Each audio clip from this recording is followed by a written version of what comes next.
All right, you ready? All right, my name is Pete Howe. I'm here today to tell you about my metal detector that I made for EGR 285 design project. This is the circuit I started out with. Unfortunately, I couldn't get it quite working. Just wanted to show y'all what I was trying to do. Right here, you've got a 50 turn and a 70 turn coil that was wound with copper wire about 3 inches in diameter.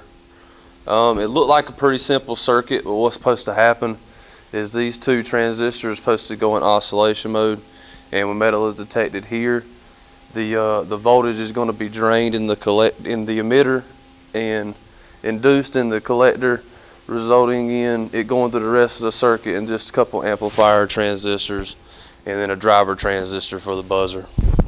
But unfortunately, it didn't work, and I had to do something a little bit different. I'll tell you about that later.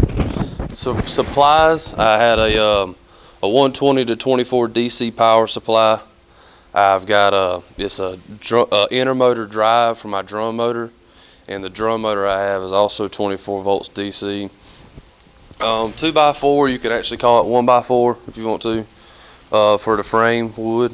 And then you have 24 volt DC capacitors, a conveyor belt, of course, a blue strobe light, an enclosure for the power supply and the Micrologix 1400, and then there's your Micrologix 1400, and then I have a stop button and a push button on the enclosure as well.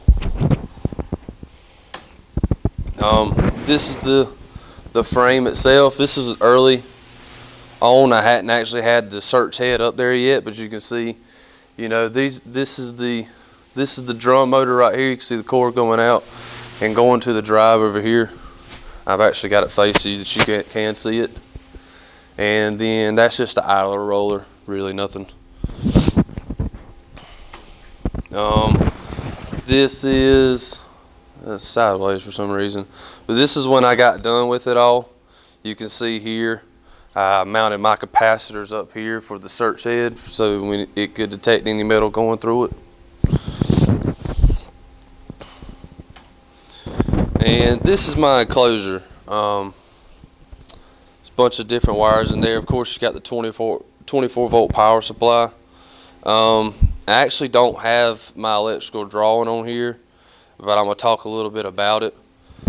Of course, the two orange wires here are your power on for your Micrologix 1400.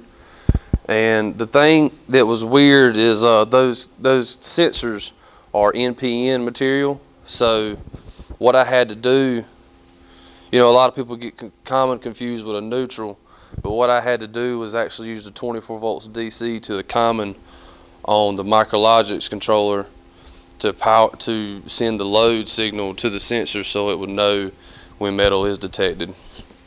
And also on the output side for the motor, it's actually looking for a 0 signal from the power supply, so the common was actually a 0 of the 24 volts there on that. So a little bit different with voltages and zeros and commons that I was looking for. So it was fun wiring it up.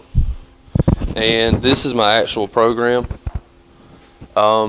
It's actually not too hard to tell what it's doing. You've got a push-pull start, and it also works as an e-stop. I use the enable bit up here to operate a couple different things. The enable bit, whenever that closes, you know, it'll work like an e-stop. It'll unlatch the belt, unlatch the motor, and that's what I'm basically doing, is latching and unlatching the motor whenever metal is detected. So I've got this right here. As long as nothing's being detected, these will be closed. Enable will be closed if the e-stop's out, and then all I have to do is hit start, and it'll latch the belt, and the conveyor will start rolling. As soon as metal is detected, one of these will close, and it'll cause it to unlatch the belt. So it's pretty simple and straightforward. And metal will not run with metal being under the sensors. There's no way to start it back up unless you completely move it. And of course, the light's going to come on. And with a little bit of time left, I'd like to demo it and just show you what's going on with it. I've got a couple different metals here. You know, just aluminum. I've got some stainless steel and just a bunch of different kinds of metals. So When you pull the e-stop out, the light's going to go off, just saying that it hasn't started up yet. So I hit the start button, and it's bouncing around because this table's really not holding it well. But put this in here, and you see now that it's seeing metal and it's not moving. You come over here, you can try to hit start, but like I said, it's not going to do anything, and the light's going to continue to go off. You finally move it, you can hit start again and it would run.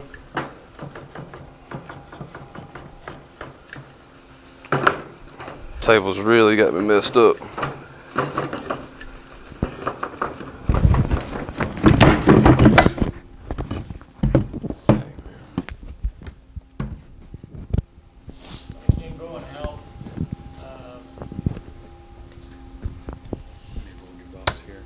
Just if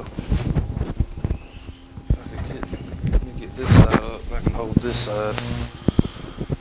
Yeah, go ahead and start it up. Alright, this is another piece of metal, a piece of stainless.